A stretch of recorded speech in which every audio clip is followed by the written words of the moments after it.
गुरुर्ब्रह्मा गुरुर्विष्णुः गुरुर्देवो महेश्वरः गुरुः साक्षात् परब्रह्म तस्मै श्री गुरवे नमः। अध्याय 7 श्लोक नंबर 16। चतुर्विधा भजन्ते माम् चतुर्विधा भजन्ते माम् जनाः सुकृतिनोऽर्जुन जनाः सुकृतिनोऽर्जुन आर्तो जिज्ञासुरर्थार्थी आर्तो जिज्ञासुरर्थार्थी ज्ञानी च भरतर्षभ ज्ञानी च भरतर्षभ।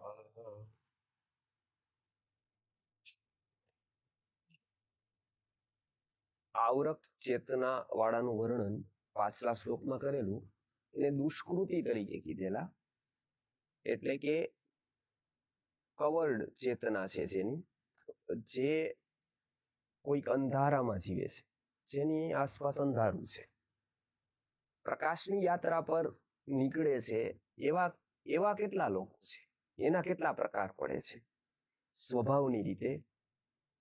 તો એવું કહે છે કે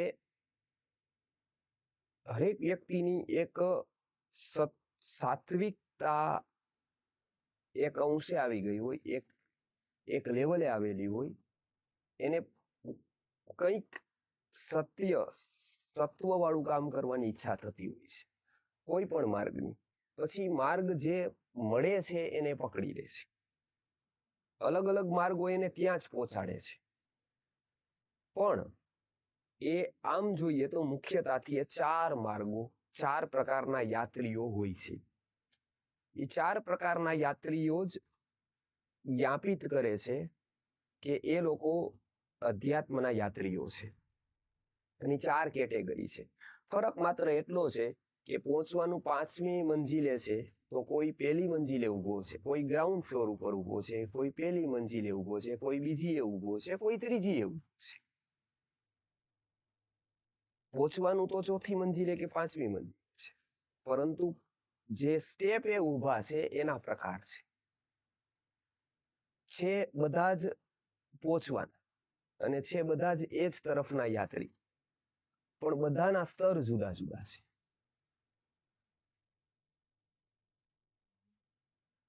બધા એક જ દિશામાં જતા હોય, પરંતુ બધાની સ્પીડ અલગ અલગ હોય અને ડેસ્ટિનેશન એક જ છે, પણ પહોંચવામાં થવાવાળો વિલંબ, પહોંચવામાં થવાવાળી મુશ્કેલી, પહોંચવામાં ની તીવ્રતા એ બધાની અલગ અલગ હશે. પહોંચવાનું એક જ જગ્યાએ છે. તો આ તરફના જે યાત્રીઓ છે એના 4 પ્રકાર કીધા છે, જે પરમાત્મા પ્રત્યેની યાત્રાના યાત્રિકો છે. એમાં પહેલા યાત્રિકનું વર્ણન કરતી વખતે કહે છે કે ચતુર્વિધા ભજન તેમાં, 4 પ્રકારના ભજન તેમાં ભજન કરે છે, એટલે કે અનુસરણ કરે છે મારા માર્ગ. ભજ ધાતુનો અર્થ માત્ર ભજન નથી. સંસ્કૃતમાં ભજ ધાતુના અનેક અર્થો છે, લગભગ 8 અર્થો છે. એક ધાતુમાંથી ક્રિયાપદ બને છે અને એના અલગ અલગ અર્થ થાય છે. ધાતુ એક જ હોય છે, પણ આગળ ઉપસર્ગો લાગતા અલગ અલગ અર્થ થાય છે. જેમ કે ઋ ધાતુ છે, એમાંથી જ આહાર બને છે શબ્દ, એમાંથી જ વિહાર બને છે, એમાંથી જ પરિહાર બને છે. આહાર, વિહાર, નિહાર, પરિવાર, પરિહાર, આ બધા જ શબ્દો એક જ ધાતુથી બને છે. બધાના શબ્દો બધાના અર્થો અલગ અલગ છે. ઉપસર્ગેણ ધાત્વર્થો બલાદન્યત્ર નીયતે. આહાર, વિહાર, પરિહાર, નિહારવત, આ બધાના અર્થો અલગ અલગ છે. ભજ ધાતુ ભજન, ભજન કરવું એટલે શું? તો કે અનુસરણ કરવું. ચતુર્વિધા ભજન તેમાં, 4 પ્રકારના ભક્તો મને અનુસરે છે, મારા માર્ગનું અનુસરણ કરે છે. એ કેવા છે? તો કે સુકૃતિ, એટલે કે એને સુકૃતિ કહેવાય છે. એ સત્કાર્ય કરવા વાળા કહેવાય છે. એ સુકૃતિ એવા કેટલા પ્રકારના છે? તો કે એવા વર્લ્ડ વાઇડ 4 જ પ્રકારના છે. આ કોઈ એક પ્રકારમાં બેસતા હશે. એમાં પેલું શું? તો કે આર્તો. આર્તનો અર્થ થાય છે દુખી. તો હવે દુખી હોય અને સુકૃતિ એનો શું સંબંધ? તો આખું જગત દુખી છે. આખું જગત દુખી તો આખું જગત સુકૃતિ થઈ જાય? તો કે નહીં, એમાં ફરક છે. પોતાના દુઃખથી દુખી હોવું એ અલગ. એ તો કૂતરું બી છે, એ તો બિલાડી બી છે, તો લાખો કરોડો છે, તો લગભગ આમાં જ બધા આવી જાય. પણ બીજાના દુઃખથી જે દુખી છે, ખાસ સમષ્ટિના દુઃખથી દુખી છે, એ પેલી શ્રેણીમાં આવે છે. જગત સૌથી વધારે કોઈ પ્રભાવિત થતું હોય તો આવા ભક્તોથી થાય. સૌથી વધારે કોઈ પ્રભાવ આ દુનિયા ઉપર નાખે છે તો એ આર્ત નાખી શકે છે. એની પર્સનાલિટી એવી છે કે એ કેન્દ્ર બિંદુ બની જાય છે. પણ અંતિમ પરિણામ ઉત્તમ નથી આવતું. ઉત્તમ ચેતના છે, ઉત્તમતા પોતાના જીવનમાં છે. આર્તના અનેક ઉદાહરણો આપણે જોઈ શકાય. જે ફેમસ થયા છે એ આ પ્રકારના ભક્તો મોટા ભાગે ફેમસ થયા. સપોઝ ગાંધીજી, એ બીજાને કપડું ન મળે તો મારે કપડું પહેરવું ન જોઈએ, એમનો વિચાર છે. કેમ તો કે બીજો એને બીજો નથી લાગતો, એનું જ એક સ્વરૂપ લાગે છે, અદ્વૈતતા જીવનમાં છે. પણ બીજા પોતા કપડું છોડી દે છે, પણ એટલા માત્રથી આખા જગતને કપડું નથી મળી શકતું. અંતિમ પરિણામ શું? કોઈને ભોજન નથી મળતું એટલા માત્રથી હું ભોજન છોડી શકું તો હું આર્તમાં આવું, પણ એટલું કરવા માત્રથી ઓલાને ભોજન નહીં મળી જાય. ભોજન વ્યવસ્થાથી મળશે. કેટલાક લોકોને પૈસા નથી મળતા એટલા માત્રથી હું પૈસા છોડી દઉં. કેટલાક લોકોને સુખ સગવડના સાધનો નથી મળતા એટલા માત્રથી હું સુખ સગવડના સાધનો છોડી દઉં, પણ એટલા માત્રથી એને નહીં મળી જાય ને. એટલા માત્રથી હજારો લોકોને નહીં મળી જાય. હજારો લોકોને વ્યવસ્થાથી મળશે. હજારો લોકોને યદિ કરવું હશે તો વ્યવસ્થા ઊભી કરવી પડશે તો થશે. એક વ્યક્તિના છોડવાથી કે કોઈ એક સમૂહના છોડવાથી કાંઈ નહીં થાય. પણ પેલા પ્રકારનું શું આવશે? તો કે આર્તતા આવશે. એ પણ એક બહુ વિકસિત વ્યક્તિ આવું કરી શકશે. સામાન્ય વ્યક્તિની વાત નથી, એ વિકસિત વ્યક્તિની જ વાત છે. પણ વિકસિત વ્યક્તિમાં પણ પરિણામ શું આવે છે? તો કે પરિણામી આર્ત હોય છે, બીજાના દુઃખે દુઃખી હોય છે, પણ એટલા માત્રથી પેલો સુખી નથી થતો. અંતિમ પરિણામ એનું સુખરૂપ નથી થતું. એટલે આ એક પેલું ઉદાહરણ. વિવેકાનંદ જોઈએ, એ પણ આર્ત છે. રામકૃષ્ણ પરમહંસ પાસે જાય છે. પેલી આર્તતા એના પોતાના જીવનની છે. ત્યારે એના કાકા સાથે પ્રવચન સાંભળવા જાય છે. ત્યારે વેદાંત સાંભળે છે. વેદાંત સાંભળે છે. એક બાજુ જગતના દુઃખથી દુઃખી હોય છે, પોતાના દુઃખથી પણ દુઃખી હોય છે. એ કહે છે એવું કે એવા ઈશ્વરને હું માનતો જ નથી કે જે હજારો લાખો લોકોને ભૂખા રાખીને અમુક 1000 લોકોને ખવડાવે છે. અમુક એક લોકોનું જ સુખ ચાહે છે. એવા ઈશ્વરને હું માનતો જ, એવા ધર્મને પણ હું માનતો. રામકૃષ્ણ પરમહંસ પાસે જાય છે ત્યારે તત્વજ્ઞાનની વાત સાંભળે છે. ત્યારે કાકાને કહે છે, મારી વિધવા માને જમવાનું નથી, હું નોકરી શોધું છું. રામકૃષ્ણ પરમહંસને કહ્યો કે વેદાંતની તમે વાત તો કરો છો, પ્રવચન તો કરો છો, તમારા ખાલી એક ભક્તને કહો કે મને નોકરી આપી દે, મારે નોકરી જોઈ છે. મારી પાસે એને ખવડાવવાના પૈસા નથી, હું બીજું કાંઈ જ નથી માંગતો, મને એક નાની અમથી નોકરી આપે. એટલે કે તું રામકૃષ્ણ પરમહંસને તું જ કે ને કે આપી દે. એટલે રામકૃષ્ણ પરમહંસ પાસે જઈને કહે છે કે તમારી કાલીમાને કહો કે આટલા બધા લોકોનું યદિ સંભાળે છે, દુઃખ દૂર કરે છે, તો મારું એક નોકરી જેવું મને એક દુઃખ દૂર કરી દે કે જે મને મળતી જ. તમે એને પ્રાર્થના કરો કે મને નોકરીનું કંઈક કરી દે. આ અર્થ છે. રામકૃષ્ણ પરમહંસ એમને કહે છે કે નરેન, તું જ કહી દે ને કાલીને, મારા થ્રુ શું કામ વહીવટ કરે છે? તું જ કહી દે સીધો, જા તું જા ત્યાં અને તું વાત કર કાલીની. ત્યારે એ પોતે જેને કાલી માને છે એની પાસે એ જાય છે, એની પાસે જઈને એ રડે છે, રડીને કહે છે યાતા નોકરી માંગો. પણ અંદરથી એવો અવાજ આવે છે કે નરેન, હું તને એક નોકરીમાં બાંધી રાખવા નથી માંગતી. એવા કેટલા હજારો લાખો એકાઉન્ટન્ટ થઈ ગયા, નોકરિયાતો થઈ ગયા કે જેનું પેન અને નોટમાં જીવન પૂરું કરી દીધું છે. 4 દિવાલો વચ્ચે જેનું જીવન પૂરું થયું છે. એવા લાખો કરોડો છે. તારે શું એની જ લાઈનમાં આવવું છે? તું આટલી સામાન્ય વાત મારી પાસે માગે છે? તને જે હું તપાવું છું ને એ અલગ હેતુથી તપાવું છું. આર્ત વ્યક્તિને કુદરત તપાવે છે ને તો એની યોગ્યતા નિખારવા માટે તપાવે છે.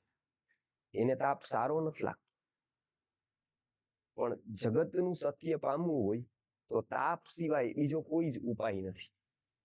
બધા જ રસ્તા ઈશ્વર તત્વ પહોંચવા વાળા દુઃખથી શરૂ થાય છે. શું કામ? જાગૃતિ મોટા ભાગે દુઃખમાં આવતી હોય છે. જાગૃતિ અને દુઃખનો આ અનેરો કાર્યકારણ ભાવનો સિદ્ધાંત છે. સુખ હંમેશા મૂર્છા આપે છે. સુખમાં જાગૃતિની શક્યતા ખૂબ ઓછી છે. દુઃખમાં જ જાગૃતિની શક્યતા છે અને દુઃખમાં જ પરીક્ષા છે. આખું જિંદગી કોક સુખી રહીએ તો એને ખબર જ ન પડે કે પોતાનું કોણ ને પરાયું. એક દુઃખ આવતા ખબર પડે કે આપણું. બળની વાતો બહુ કરે, કરે બુદ્ધિના ખેલ, પણ આપદ કાળે જાણીએ તલમાં કેટલું તેલ. આપદ કાળ આવતા જ ખબર પડે કે આપણું કોણ. ત્યાં સુધી બધા જ કહેતા હોય કે આપણા માય ડિયર ફ્રેન્ડ, વિશ કરતા હોય, જન્મદિવસની મુબારકબાદ દેતા હોય, બર્થડે વિશ કરતા હોય, એનિવર્સરી ઉજવા, આ બધું જ ચાલતું. પણ ક્યાં સુધી? દુઃખ આવે નહીં ત્યાં સુધી. દુઃખમાં કોણ સાથે છે? સુખમાં કોણ સાથે છે એનું કોઈ જ મહત્વ નથી. પણ આપણા દુઃખમાં આપણી સાથે કોણ છે એ બહુ મહત્વનું છે. દુઃખમાં વ્યક્તિની સ્થિતિ એવી હોતી જાય છે કે દુઃખમાં વ્યક્તિ વિચારક બનતો જાય છે. કોઈ પ્રકારનું દુઃખ આવે ને વિચારને જન્મ આવે છે. સુખમાં પ્રાયઃ વિચારનો અવકાશ નથી. સુખ, બધા જ લોકો સુખ માટે દોડે છે, પણ કરુણતા એ છે કે દુઃખ જે આપી શકે છે ઘણી વાતોને એ સુખ ક્યારેય નથી આપી શકતું. અને સુખની કિંમત ત્યારે જ સમજાય છે કે જો વ્યક્તિ દુઃખી થઈ ગયો છે. ત્યાં સુધી એને મળેલું સુખ પણ એની કિંમત વાળું નથી. શરીરની કિંમત કેટલા લોકોએ કરી, આંખની કિંમત કેટલાએ કરી, પગની કેટલાએ કરી, હાર્ટની કેટલાએ કરી, કિડનીની કેટલાએ. આપણા જીવનમાં આપણે ક્યારેય આની કિંમત જ નથી કરતા. પણ જો ભૂલે ચૂકે કોઈની કિડની ખરાબ થાય છે, કોઈનું હાર્ટ ખરાબ થાય છે, ક્યાંક એને એક દિવસ કિડનીનું કામ કરવા માટે હોસ્પિટલમાં જવું પડે છે, ત્યારે ચોક્કસ એને થાય છે કે આ એક દિવસ આટલી મથામણ પછી કિડનીએ કામ કર્યું, કિડનીનું કામ મેં કર્યું. તો એનો અહંકાર થોડોક તો નીચે આવે છે કે હું શું કહેતો હતો કે આ 5000 લોકોને હું જમાડું છું, કે 4000 લોકોને હું કામે લગાડી દઉં છું, આ હું મારી કિડનીનું એક ફંક્શન નથી કરી શકતો. એક કોઈ હાર્ટનું ધબકારો હું નથી ચલાવી શકતો. અહીંયાથી જ્ઞાન મારું બાર પૂરું થઈ જાય છે. અંદર ઉતરું ત્યાં સુધીની મને કઈ ખબર જ નથી હોતી આ કેમ તંત્ર ચાલે છે. ત્યારે થોડોક વ્યક્તિ અહંકારથી મુક્ત, ત્યાં સુધી એને એમ લાગે છે કે હું જ બધું છું, બીજા કોઈની કોઈ અસ્તિત્વ જ નથી, બીજું કઈ હોતું જ નથી, બીજા કોઈની આવું કઈ હોય જ કેમ? તો કે અહંકાર જ એને ઊંડા ઉતરવામાં બાધા બને છે. અને એ અહંકાર સુખમાં જ મોટે ભાગે ઘટિત થાય છે. દુઃખમાં પેલી વાત એવી આવે છે કે દુઃખ આવે છે ત્યારે અહંકારથી વ્યક્તિ થોડોક મુક્ત થાય છે. એ નાનમ અનુભવે છે. એ નાનમ એને જરૂરી હોય છે નમવા માટે. એ નાનમ એને પોતાના સ્તર ઉપર લાવવાની જરૂરી હોય છે, કેમ કે થર્મોમીટર તાવ તો જ માપી શકે જે પારો નીચે હોય છે. થર્મોમીટરનો પારો ઉપર ગયો તો એ કોઈનું તાવ માપી શકવા સક્ષમ નથી. એ ન્યુટ્રલ રહેવો જોઈએ. જગતના કેટલાક જ્ઞાનો મેળવવા માટે, કેટલીક સમજણ મેળવવા માટે, કેટલાક સત્યોનો સાક્ષાત્કાર કરવા માટે ન્યુટ્રલ આવશ્યકતા છે. એ માટે કુદરત દુઃખ આપે છે. દુઃખ બે રીતે આવે છે. એક આપણા પાપના ઉદયથી આવે છે. ભારતીય સંસ્કૃતિ માને છે કે સુખસ્ય દુઃખસ્ય ન કોપી દાતા પરો દદાતી કુબુદ્ધિ રેશા અહમ કરોમિતિ વૃથાભિમાન સ્વકર્મ સૂત્રે ગ્રથિતોયન લોક. પાપનો ઉદય હોય ત્યારે દુઃખ આવે. આપણું જ કોક કર્મ પૂર્વનું હોય એ ઉદયમાં આવે ત્યારે અણગમતું અણછાજતું દુઃખ આવી જાય આપણા જીવનમાં. ક્યારે કોને કેવો દુઃખનો સામનો કરવો પડશે એ કોઈ કહી શકે. કેમ તો કે એ પૂર્વકૃત કર્મથી આવતું હોય છે. કર્મ પૂરું થતા એ દુઃખ પૂરું થઈ જતું હોય છે. અનેક પ્રકારના દુઃખો છે. એક પ્રકારનું દુઃખ નથી. કોઈને સ્વાસ્થ્યનું છે, કોઈને બિઝનેસનું છે, કોઈને પૈસાનું છે, કોઈને સ્વજનનું છે. કેટલા પ્રકારના છે? હજારો પ્રકારના છે. કોઈ એક પ્રકારે સુખી છે તો બીજા પ્રકારે દુઃખી છે. એ દુઃખ અહીંયા કહે છે કે પેલું એ પોતાનું દુઃખ છે. એ વ્યક્તિગત જીવનમાં એની સ્થિતિ એવી થાય છે કે પોતાના દુઃખથી ઉપર ઉઠી અને એ બીજાના દુઃખનો વિચાર કરે છે. એવા ભક્તની અહીંયા વાત છે. બુદ્ધે જે 4 આર્ય સત્યો કીધા છે એ 4 આર્ય સત્યો ક્યાં છે? તો કે પેલું જગતમાં દુઃખ છે. પેલું આર્ય સત્ય છે. દુઃખ છે, દુઃખમય જગત છે, સુખમય નથી. વેદાંત એવું કહે છે કે આનંદમય છે. ઈ સિદ્ધાંત છે. ઈ એક સ્તરના લોકોની વાત છે. પણ બુદ્ધ એવું કહે છે કે વ્યવહાર મેં જોયો અત્યાર સુધીનો તો એવું છે કે દુઃખમય જગત છે. આખું જગત દુઃખમય છે. ક્યાંક ને ક્યાંક કોકને ને કોકને હંમેશા માટે દુઃખ રહે જ છે. એટલે પેલું આર્ય સત્ય હતું દુઃખમય જગત છે. બીજું આર્ય સત્ય એવું હતું કે એ દુઃખ છે એ આકસ્મિક નથી. લાગે છે આકસ્મિક પણ આકસ્મિક નથી. એક્સિડેન્ટલી નથી. એનું કોઈ કારણ છે. આપણે શું કહીએ કે અકસ્માત.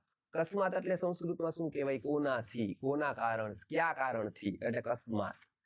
અને કોઈ કારણથી નહીં એને કહેવાય અકસ્માત. અકસ્માત એટલે શું? કસ્માત એટલે કોકનાથી. બરાબર? કોઈનાથી નહીં તો શું કહેવાય? અકસ્માત. હવે આમ અકસ્માત કઈ હોતું જ નથી. અકસ્માત ખાલી બોલવાનું કે અકસ્માત થયું. અકસ્માત એ પણ અકસ્માત જ છે. અકસ્માત નથી. ક્યાંક ને ક્યાંક કોકના કોક કારણો તો છે જ ત્યાં. એ રીઝન અનનોન છે. આપણે કોઈ રોગ થાય ડોક્ટરને તો પૂછીએ કે આ શેનાથી થયું? કેન્સર શેનાથી થયું? તો જેટલા પણ ખોજબીન કરે ને પકડમાં આવે એટલા બધા ગણાવી.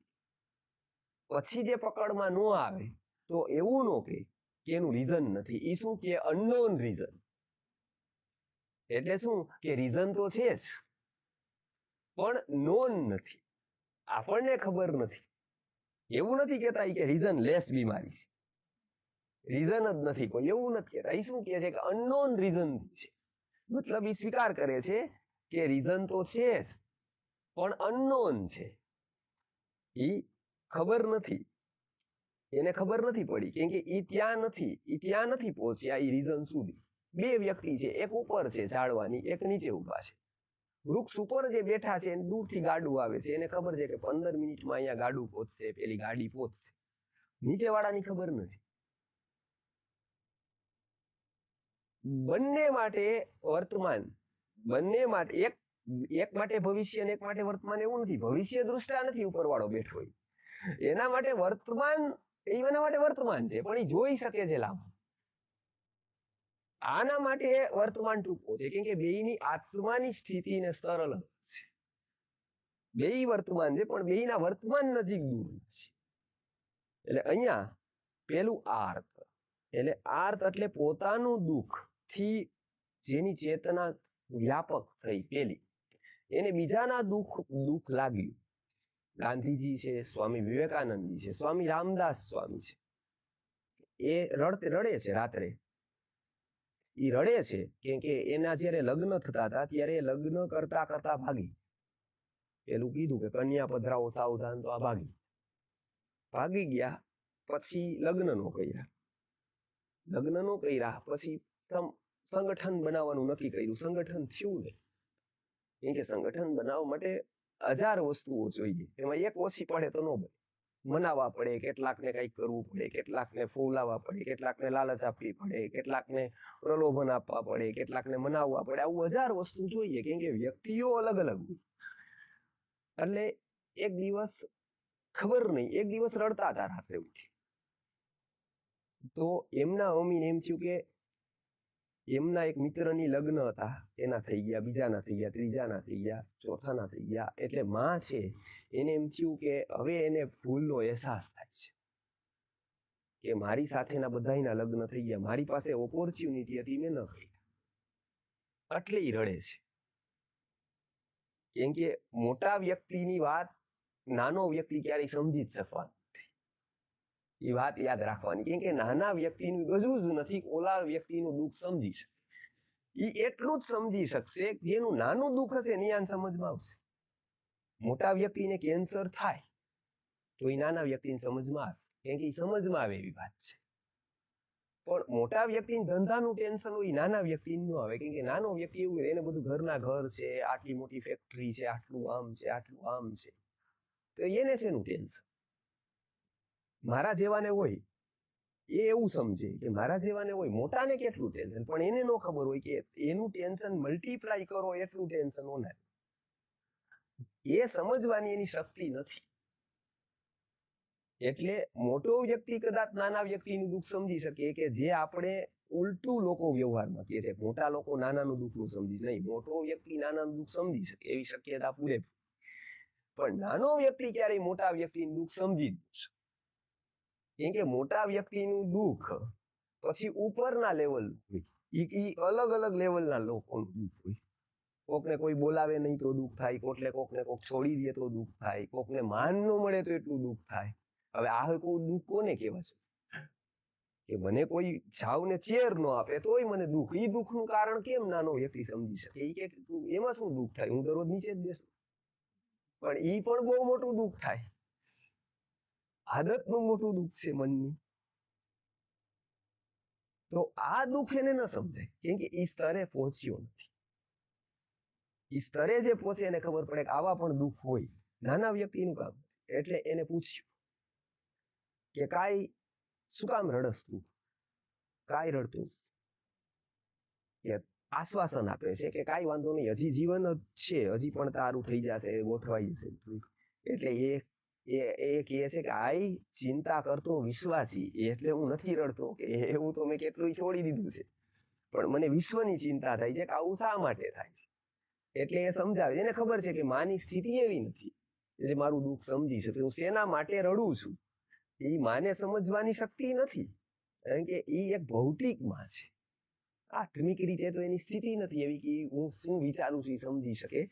એટલે એ કહે છે કે આ ચિંતા કરતો વિશ્વાસી, એટલે કે હું વિશ્વની ચિંતા કરું. આ પેલા સ્તરમાં આવે છે કે જે જગતને પ્રભાવિત કરે છે. એ પેલા આર્તમાં આવે છે. એ શું છે? પોતાના દુઃખથી વધારે બીજાનું દુઃખ, એને દુઃખ લાગે છે. બીજાના દુઃખ કરતા પણ એ પરાર્થે થયું.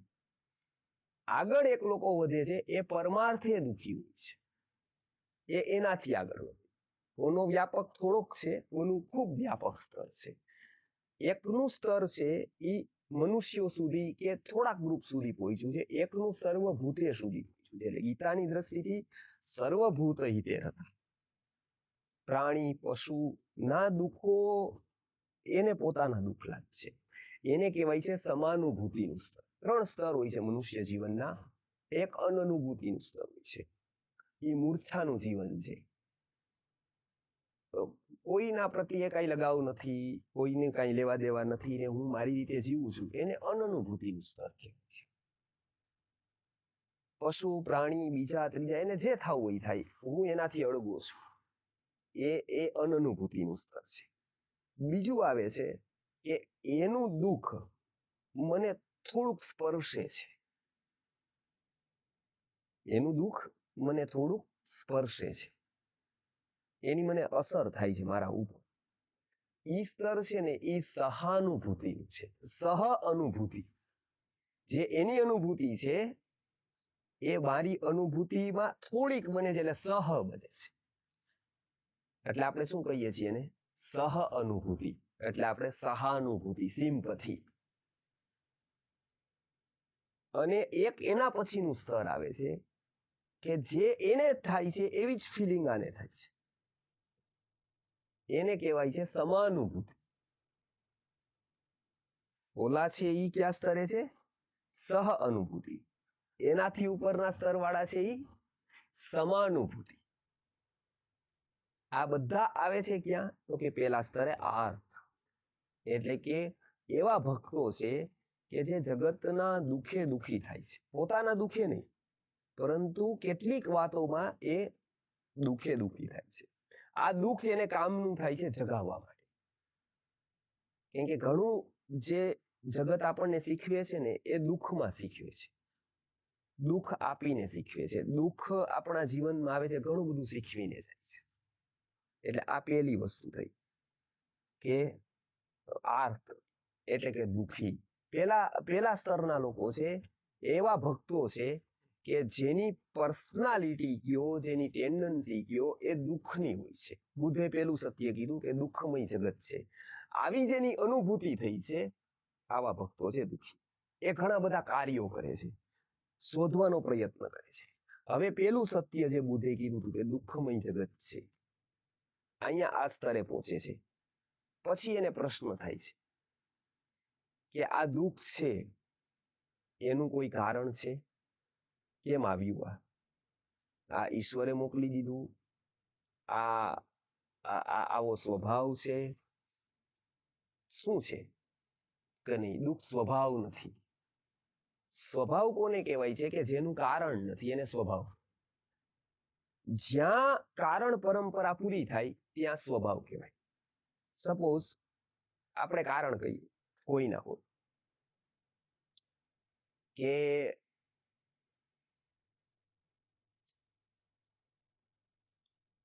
આ શા માટે આવું છે? અહીંયા અજવાળું કેમ છે? તો કે લાઈટ છે.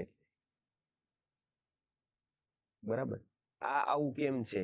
તો કે આને કારણે. વનસ્પતિના પાંદડાનો કલર લીલો કેમ છે? તો કે આટલી પ્રોસેસ થાય છે એટલે લીલો છે. પણ લીમડો કડવો કેમ? શેરડી મીઠી કેમ? આ આવું કેમ? આ આવું કેમ? એનું અંતમાં તમે જ્યારે જોશો ત્યારે એનું કોઈ રીઝન, જ્યાં એન્ડ આવે છે, તો એ શું કહેવાય છે? સ્વભાવ. કે આ આવું કેમ? લીમડો કડવો કેમ? આ મીઠું કેમ? આ આવું કેમ? તો કે સ્વભાવથી જ છે. અગ્નિ ગરમ કેમ? તો કે સ્વભાવ. અહીંયા સ્વભાવ કહેવાય છે. કારણ જ્યાં નથી ત્યાં સ્વભાવ. એન્ડ કોનો ક્યાં આવે છે? તો કે સ્વભાવ. બધાનું કહેતા જશો કે વ્યક્તિ કામ શું કામ કરે છે? તો કે આપણે એવું કહીએ કે કાંઈક મને મળે, તો કે ઈ મેળવવા શું કામ માંગે છે? તો મેળવવા શું કામ માંગે છે? તો કે કોઈ વસ્તુ લઈ શકે એટલા માટે. એ વસ્તુ શા માટે મેળવવા માંગે છે? તો કે આના માટે. અંતે જે આવશે ને એ સુખ આવશે. અંતે શું થવા માંગે છે? સુખી. અંતમાં જોજો તમે, આપણે શું કામ આવું બધું, કેટલી બધી પ્રવૃત્તિઓ કરીએ છીએ. અંતે શું? તો કે સુખાર્થા સર્વભૂતાનામ મતા સર્વા પ્રવૃત્તયઃ.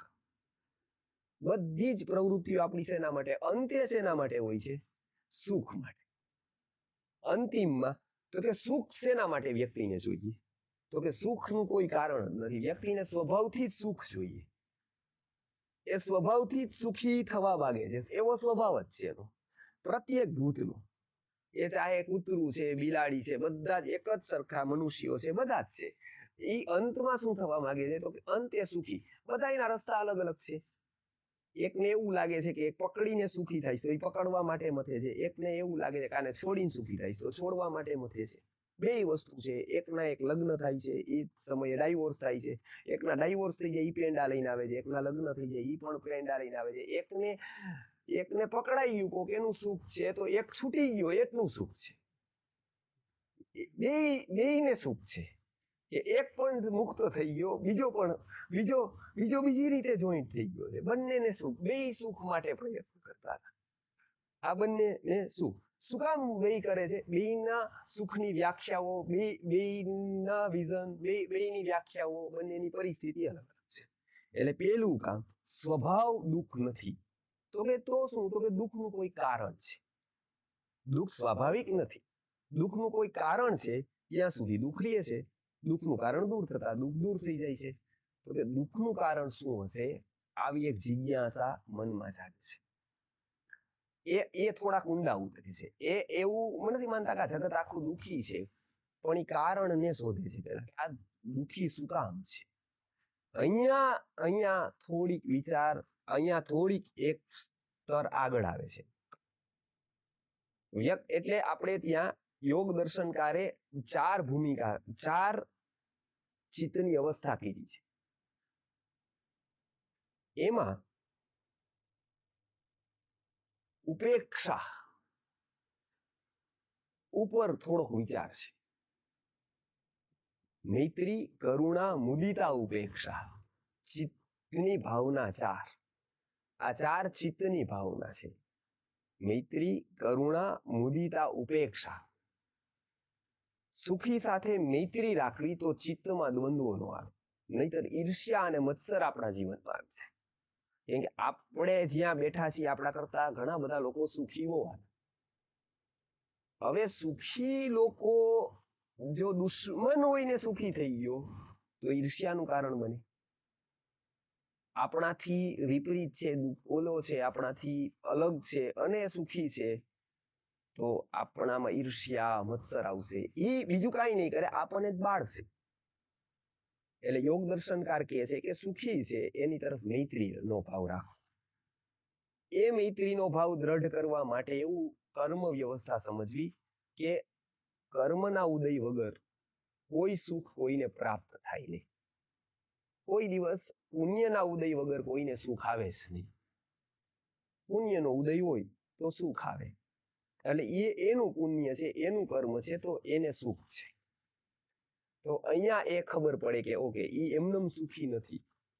જો એવું ન થાય, તો આ સમજણ ન આવે, તો કોઈ દિવસ સુખ ઈર્ષ્યા વગરનું ક્યારેય રહે નહીં.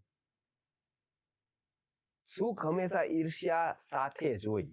કોઈક સુખી છે તો માનવાનું કે બીજા લોકો એની ઈર્ષ્યા કરે છે, જો એને કર્મ વ્યવસ્થાનું જ્ઞાન નથી તો ઈર્ષ્યા કરે જ. કેમ કે એને ખબર નથી, તો એની ચિત્તની અવસ્થા શું છે? તો કે ઈર્ષ્યાની જ છે. એટલે અંદર બળતો હોય કે ભાઈ ઈ સુખી, તો ઈ જે એનું સુખ છે એ આના દુઃખનું કારણ. આના દુઃખનું બીજું કોઈ કારણ નથી. ઓલાનું સુખ એ આના દુઃખનું કારણ છે. એટલે ઈ પણ હમણાં એવું કહેવાય છે કે એક પ્રસન્ન થયા, 2 તપ કરતા હતા તો એમાં પ્રસન્ન થયા. તો એની સ્થિતિ જોઈ કે અચ્છા, કે આ સ્થિતિ છે અંદરની ચિત્તની અવસ્થા. પ્રસન્ન થયા તો એને પૂછ્યું કે માંગ, શું આપું તને? તપ કરતો તો પુરાણની વાર્તા, એટલે પ્રસન્ન બી ભગવાન જલ્દી થયા. અત્યારે મનુષ્ય જલ્દી નથી પ્રસન્ન થતો, પણ કથામાં તરત પ્રસન્ન થાય બધા. તો એને કીધું કે એક શરત, કે તને હું જે આપું ને એના કરતા ડબલ તારા પડોશીને આપીશ. આને કીધું તો અર્થ જ ન રહ્યો કઈ તપનું. એ કે તપ જ એટલે કરતો હતો, પાડોશીથી વધારે સુખી થવું હતું. એને એક ગાડી લીધી તો મારે એના કરતા વધારે મોટી ને કાં તો વધારે ડબલ લેવી. પણ એ એક દોડ, એટલે એને વિચાર્યું તો મારા તપનો કોઈ અર્થ રહેશે નહીં. કેમ કે હું તો એને બતાવું ક્યારે કે એની પાસે કંઈક નથી અને મારી પાસે છે. આ બધું જ આખું ફોટાનો આટલો બધો જમાનો કેમ આવ્યો? કેમ કે આપણી જે ચિત્તવૃત્તિ બતાવવાની હતી ને એ ત્યાં અભિવ્યક્ત થઈ ગઈ ફોટામાં. એક મોટું સાધન મળી ગયું આપણને બતાવવાનું. ઓલું બતાવી નહોતા શકતા. ફોટા બતાવવાનું, અપલોડ કરવાનું, બધું ફેસબુક આવતા નહીં. આપણી ચિત્તની વૃત્તિ હતી જ એમાં ફેસબુક આવી, એમાં સાધનો આવી ગયા. અંદર હતું જ બતાવવાનું, પણ સાધનો નહોતા. કેટલી બધી કેરવી પડતી હતી, ફોટા પાડવા, પછી મૂકવા, પાછું એને કેમ બતાવવા, ઘરે આલ્બમ લઈને જવો પડે. હવે સીધું જ થઈ ગયું.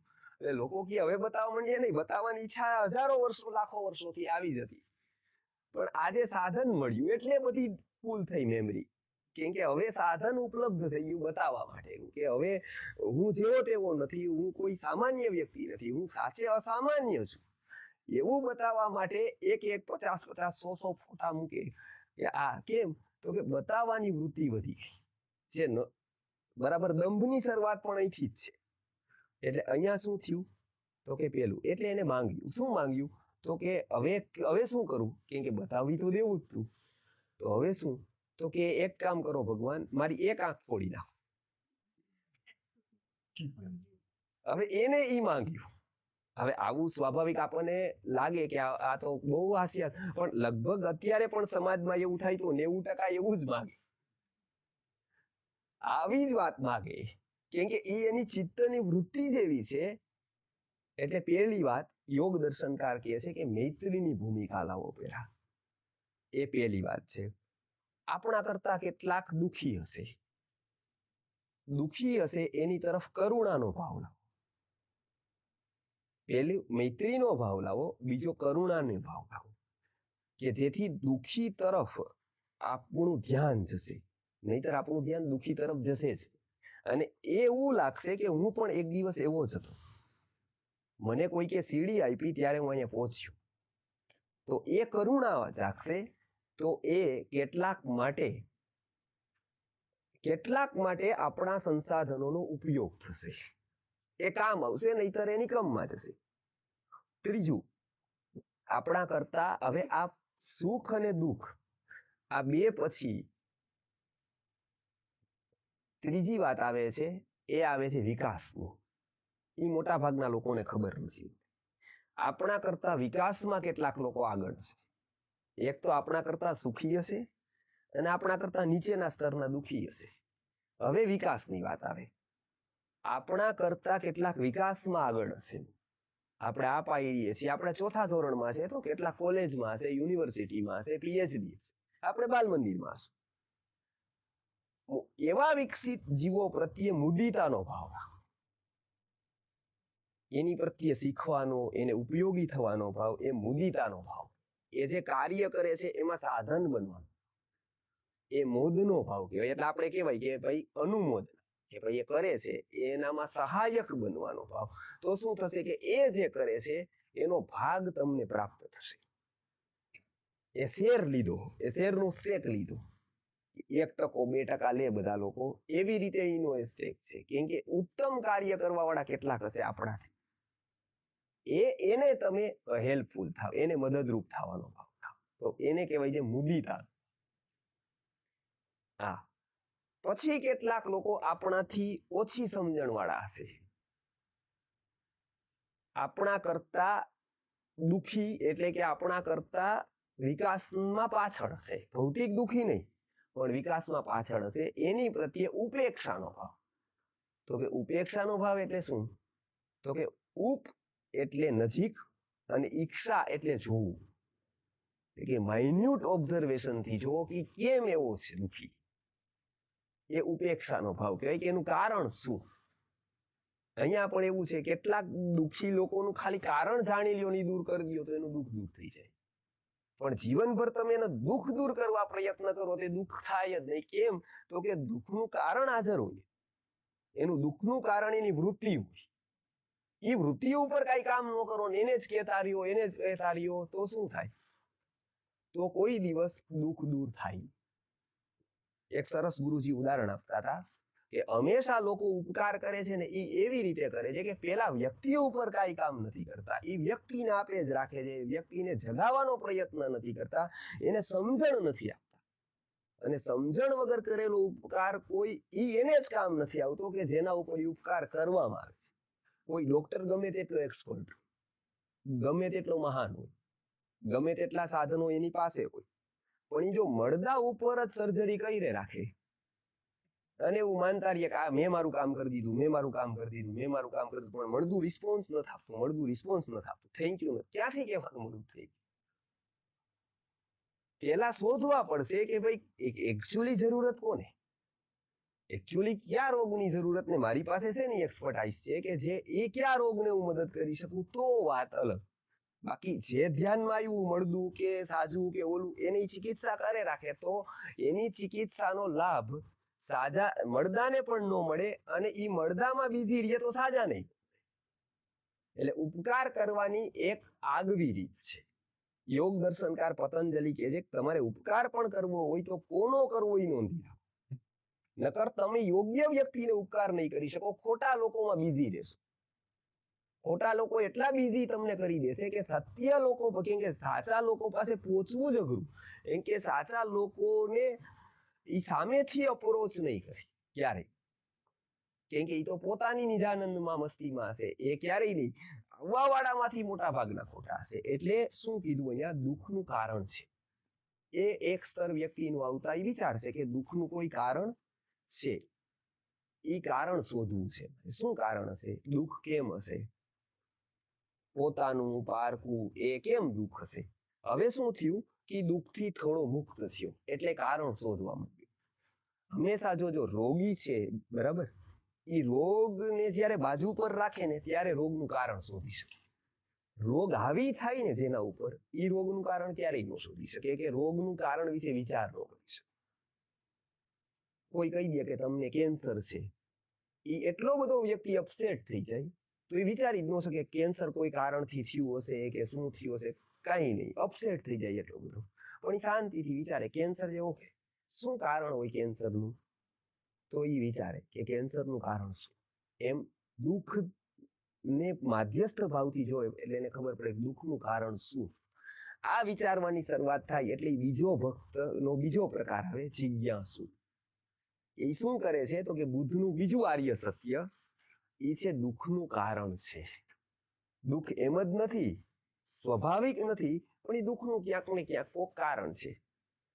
મોટા ભાગના દુઃખનું કારણ આપણું અજ્ઞાન છે. મોટા ભાગના દુઃખનું કારણ છે પૂર્વકૃત કર્મો છે, ઘણા બધા છે. એટલે એ બીજા સ્તરના વ્યક્તિ આવશે, એને કહેવાય છે જિજ્ઞાસુ. જિજ્ઞાસુ એટલે જ્ઞાનનો ઈચ્છુક, કે એ કારણ જાણવા માંગે છે. આ બીજા સ્તરના લોકો છે. પેલા સ્તરના લોકોની વાત કરી, આર્ત છે એટલે કે દુઃખી છે, પોતાના દુઃખથી નહીં, સમષ્ટિના દુઃખથી. બીજા પ્રકારના લોકો છે કે આ દુઃખના કારણ જાણવામાં પ્રયત્ન કરે છે. આ બીજા પ્રકારના લોકો એ જિજ્ઞાસુ છે, એ હંમેશા આ દુઃખનું કારણ જાણવામાં પ્રયત્ન કરે છે. બુદ્ધનું બીજું આર્ય સત્ય કયું છે તો કે દુઃખનું કોઈ કારણ છે. તો આ બે લોકોની આજે વાત કરી. એક છે ઈ આર્ત છે, બીજી છે ઈ જિજ્ઞાસુ છે. અહીંની એક વાત છેલ્લી વાત કરી દઈએ કે એમાં ગુરુજી હંમેશા એક ઉદાહરણ આપતા હતા કે એક બે લોકો ખીલી ફોડતા હતા. એટલે ખીલી ફોડતા હતા તો પછી ખીલી ખૂંચાડતા હતા કેમ કે એને ત્યાં કંઈક ટાંગવાનું હતું. તો જે નોક હોય એટલે કે જે અણીવાળો ભાગ હોય એ પોતાના તરફ રાખ્યો હતો અને પેલો ભાગ ત્યાં રાખ્યો હતો દિવાલ તરફ. એટલે મારતા હતા આવી રીતે. પેલાના કાળની દિવાલો, પેલાના કાળનું ઉદાહરણ, એટલે ખીલી જતી. એટલે પેલો વ્યક્તિ હતો એનો મદદગાર હતો, એને કીધું કે આ જે કારખાના વાળા છે એની આ ખીલી ઉલટી કાઢેલી છે એટલે અહીંયા લાગતી નથી, આપણે ઉલટી ખીલી લઈને આવ્યા છીએ, એટલે તારી ભૂલ છે કેમ કે તું ખીલી ઉલટી લાવી, એટલે તારામાં બુદ્ધિ નથી, તારે જોઈને લેવી જોઈતી. એટલે ઘણી વાર કીધું એટલે પેલો વ્યક્તિ એને બ્લેમ કરે છે કે તારામાં બુદ્ધિ નથી, તું ઉલટી ખીલી લઈને આવેલો છે, આ ખીલી ઉલટી છે. પેલો વ્યક્તિ કે નહીં, મેં બરાબર જ લીધી છે, પેલાનામાં બુદ્ધિ નથી, કે એને જ ઊંધી બધી ખીલી કાઢેલી, કેમ કે જેટલી હતી એટલી આવી જ હતી, મેં જોઈતી હતી જ. એટલે એને મને જોતી હતી નથી આપી, એને બુદ્ધિ. એટલે આ બે ચર્ચા કરતા હતા. ત્રીજો વ્યક્તિ આવ્યો એટલે એ કે તો આપણે આને પૂછીએ. એટલે એને પૂછ્યું કે આ કે છે કે ભાઈ આ ખીલી જેને કાઢેલી એને બુદ્ધિ નથી, મને આપવા વાળામાં આ મને એમ કે છે, હું એને એમ કહું છું કે એનામાં નથી, આ એવું કે છે કે મારામાં નથી, કેમ કે હું ટૂંકમાં કે જોઈન ન લઈ આવ્યો કે તો મેં પેલી કરેલી, તો કે તમારા બંનેમાં નથી. કેમ? તો કે આ ખીલી બરાબર છે પણ એ સામેની દિવાલની છે, તમે ત્યાં મારી દો. તો એને કીધું કે એક્ઝેક્ટ સાચી વાત, બે એમનેમ લઈ ગયા તો સામે મારી દીધી બધા. તો એને શું કર્યું કે દિવાલ બદલતું ગયું. એને શું કર્યું? દિવાલ જ બદલી દીધી. ખીલીની જરૂર આ દિવાલે હતી, ટાંગવાનું આ દિવાલે હતું, પણ પેલા વ્યક્તિએ કીધું કે નહીં, આ ખીલી બરાબર છે પણ એ સામેની દિવાલ છે. ઘણી વખત એ ઉપકાર વ્યક્તિઓ બદલાય છે જીવનમાં. બધા જ લોકો દિવાલનો વિચાર કરે છે, મુખ ફેરવતા નથી. મુખ ફેરવી દે તો ખીલી બરાબર છે, દિવાલ પણ બરાબર છે. અંતર્મુખ થાય એ એક સ્થિતિ છે બહિર્મુખ. જ્યારે આપણને એવું લાગે છે કે સુખ ક્યાંય બહારથી છે, એને બહિર્મુખતા કહેવાય છે. ત્યારે શું થાય છે કે ત્યારે દિવાલો બદલતી છે, પ્રશ્નો ત્યાંના ત્યાં દિવાલો બદલી જાય છે. પણ અંતર્મુખતા આવે છે ત્યારે આ દુઃખનું કારણ જાણવાની સક્ષમતા, સામર્થ્ય ઊભું થાય છે આપણામાં. એ થોડુંક એવી જ્ઞાનનો પ્રકાશ આપણામાં આવે છે જ્યારે અંતર્મુખતા આવે છે. એટલે અહીંયા આ બીજો જે પ્રકાર છે એ અંતર્મુખ વ્યક્તિઓનો છે. એટલે અહીંયા આ જિજ્ઞાસુ વ્યક્તિ એ અંતર્મુખ થઈ અને આ દુઃખના કારણો જાણવાનો પ્રયાસ કરે છે. એ બહિર્મુખ નથી હોતા, ઓછા હોય છે, એ અંતર્મુખ હોય છે. આવા બીજા પ્રકારે આ જિજ્ઞાસુ લોકો છે. ત્રીજો અને ચોથો પ્રકાર આપણે આવતા વખતે જોઈશું. પ્રશ્નો?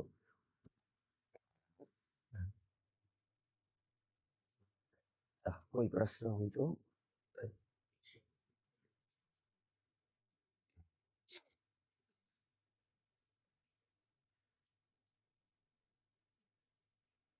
આત્મનું હજી પૂરેપૂરું નથી સમજાણું. ખાલી દુખી એટલે જ આત્મ કહેવાય. પોતાને અંદરથી, દાખલા તરીકે નામદેવ કે જે મીરાબાઈ કે ઈ જે પ્રકારની ભક્તિ કરતા હતા એને આર્ત ન કહેવાય. મોટા ભાગે આર્ત એટલે કે જે આ જગતના દુઃખ પ્રતિ પોતાના કરુણાના રિએક્શન આપે છે. બરાબર? મીરાબાઈ એમાં ન આવી શકે. મીરાબાઈનું અલગ છે. તો ઈ અલગ વૃત્તિ ચિત્તની હોય ત્યારે ઈ ભક્તિ ઘટિત થઈ ગઈ. મોટા ભાગે તો ઈ વિરહ કહેવાય. સપોઝ ઈ કેવું છે કે ઈ પ્રેમ લક્ષણા ભક્તિ છે, કે સપોઝ એને વિરહ થાય છે કોક, સપોઝ એક અલગ અલગ સ્તરની ભક્તિઓ છે, એમાં કોઈ વિરહ છે, કોઈ સપોઝ સુરદાસ છે, તો સુરદાસ છે તો ઈ મીરાબાઈ છે તો ઈ વિરહ ભક્તિ, એટલે કોકના વિરહમાં આપણે કેમ તડપીએ એવું એ તડપે છે, એ વિરહ છે એનું. એક પ્રકારના પ્રેમીના વિરહ જેવી સ્થિતિ છે એની.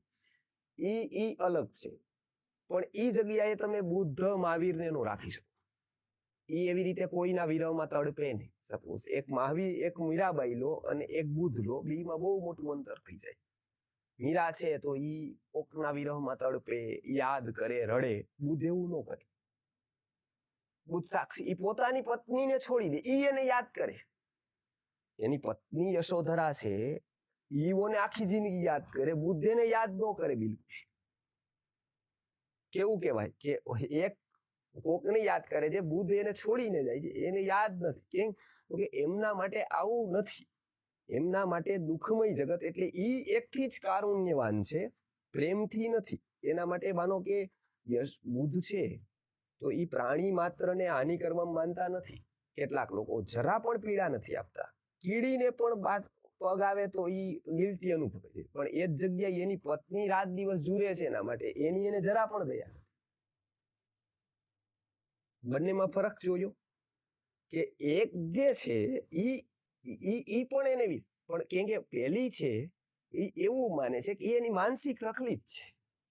બુદ્ધને એવું છે કે ઈ પણ જયારે બુદ્ધ થશે યશોધરા, ત્યારે 100% એને વિરહનું કોઈ કારણ જ નથી. ઈ મને યાદ કરે છે, ઈ એની પ્રકૃતિ નથી, એની વિકૃતિ છે. હું તો એને યાદ નથી કરતો. બુદ્ધ એવું માને છે કે એ જે મને યાદ કરે છે એ એટલી નબળી છે, બરાબર, કેમ કે એ જન્મત વખતે નહોતો કર્યો મને યાદ, 17 વર્ષ સુધી યાદ ન આવ્યો, અને હોય શકે કે હમણાં એકાદ ઝઘડો થાય તો પછી ક્યારેય નો યાદ આવું બની શકે. એવું વચ્ચેનું જે છે આદિ અંત્યયન નાસ્તિ મધ્યમાને તથા એ એક વિકાર કરે છે બુદ્ધેની. એટલે જો કીડી વાળું ને સાધુ જો, જૈન સાધુ જો, એ આમ ધ્યાન રાખે છે પણ આમ માતા પિતાને છોડીને વયા જાય છે.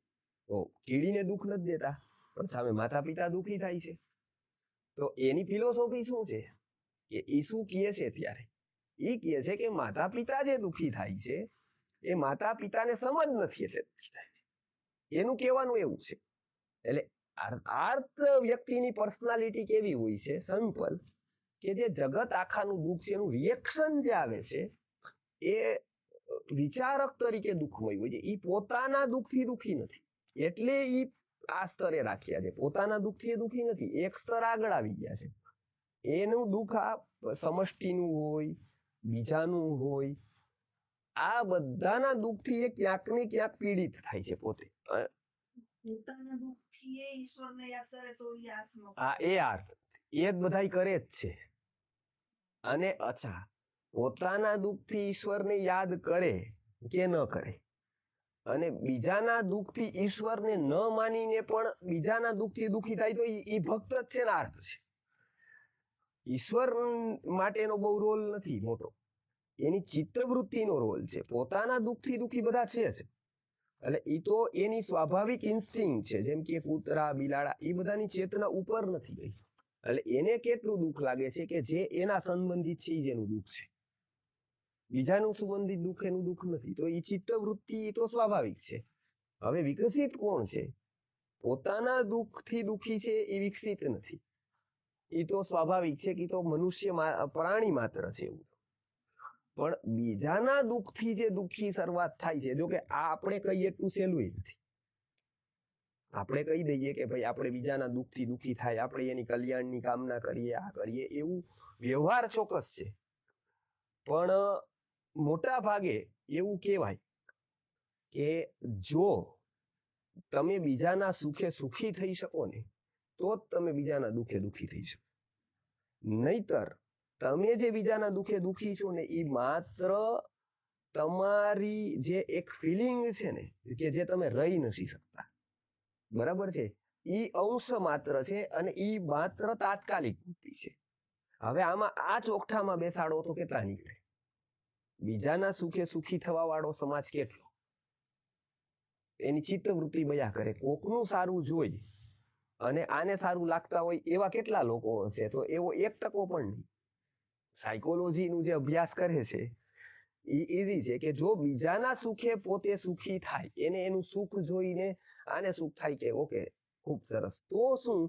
તો એ વૃત્તિ એની બદલી ગઈ છે. એટલી એને ખબર પડી ગઈ છે કે સુખ પુણ્યને અધીન છે, પુણ્ય એ સાચું છે, એટલે કે કરવા જેવું છે, એની અનુમોદના જોઈ તો એ બીજાના સુખે સુખી થાય.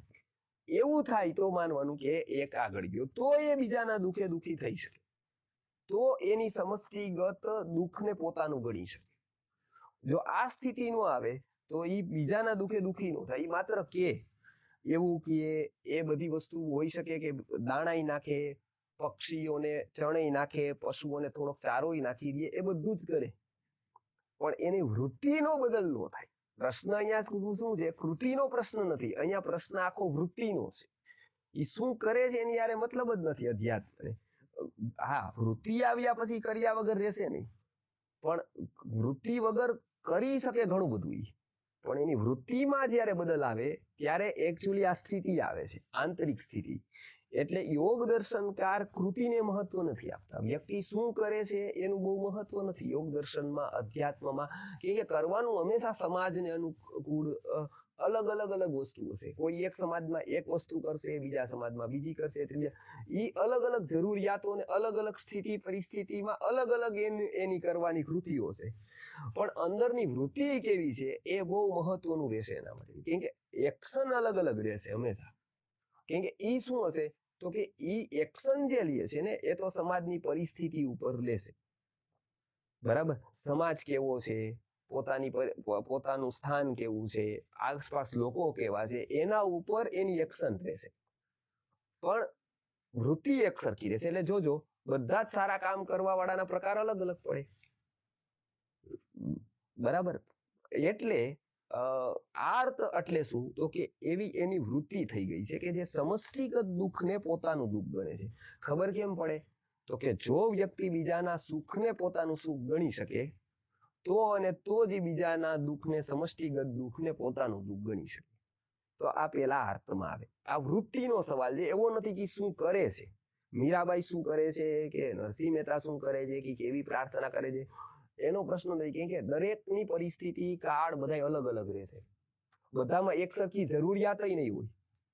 બધામાં એક સરખી જરૂરિયાત નહીં હોય. કોઈક વખતે લોકોને ભૂખ હશે અન્નની, તો ત્યારે અન્ન દેશે, તો અન્નનો વિરોધ નથી.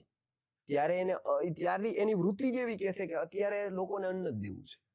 પણ પછી વ્યક્તિ ગમે એટલા આગળ આવશે અને પછી ઈની વ્યક્તિ આવશે તો ઈ હોઈ શકે અન્ન નહીં દે.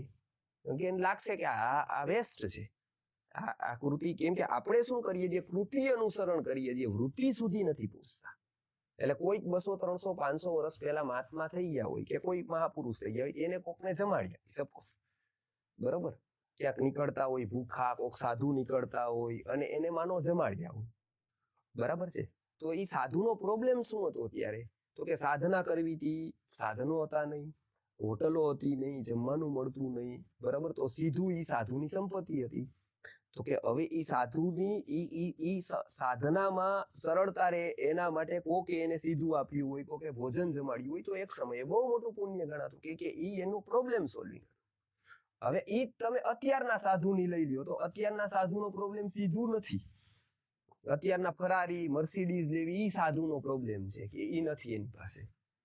તો અત્યારે કદાચ મદદ કરવા વાળા જો શોરૂમ ખોલે તો થઈ શકે. અત્યારે પોતે 1000 જણાને જમાડે છે. અત્યારે એના માટે જમવાનો પ્રોબ્લેમ છે જ નહીં, જમાડવાનો નથી. અત્યારે તો બીજો છે. તો અત્યારે વિચારની ભૂખ છે. અત્યારે સમસ્તમાં શું ભૂખ છે? તો કે ભૌતિક વસ્તુની નથી. અત્યારે સમસ્ત સમાજમાં ભૂખ તો કે વિચારની છે. તો એવી વ્યક્તિ અત્યારે આવે તો એ શું આપશે? તો કે અત્યારે એપ્રોપ્રિએટ શું છે સમાજને? તો કે વિચાર. અત્યારે વ્યક્તિ દુઃખી શેનાથી છે? ભૌતિક સાધનોના અભાવથી નથી, વિચારના અભાવથી દુઃખી છે. અત્યારે એને સમજણ નથી એટલે દુઃખી છે. સાધન નથી એટલે દુઃખી છે એવું નથી. એક સમય એવો તો સાધન નથી એટલે દુઃખી છે આજે. અને એની જ વાત આપણે અત્યારે રિપીટ કરીને સાધનો જ એને આપીએ રાખીએ, સાધનો જ આપીએ રાખીએ. અત્યારે સાધનની જરૂર જ નથી, અત્યારે સમજ આપવાની જરૂર છે. તો આવા અલગ અલગ રે, એમાં કોમન આ વાત રે વૃત્તિની. એટલે આ 4 વૃત્તિ છે. એમાં આર્ત ક્લિયર, કે આર્ત એટલે પોતાની વૃત્તિ એવી થઈ ગઈ કે બીજા સમષ્ટિનું દુઃખ એને પોતાનું દુઃખ લાગે, બરાબર. એટલે પોતાનાથી એવું કરે. અને એની પેલી વસ્તુ, બીજી વસ્તુનું લક્ષણ ઈ કે પોતાનું દુઃખ એને એટલું બધું સ્પર્શે નહીં, કેમ કે સમષ્ટિગત દુઃખ જ એને એટલું દુઃખ લાગે છે, બરાબર. આવા 2-3 લક્ષણો છે. જી.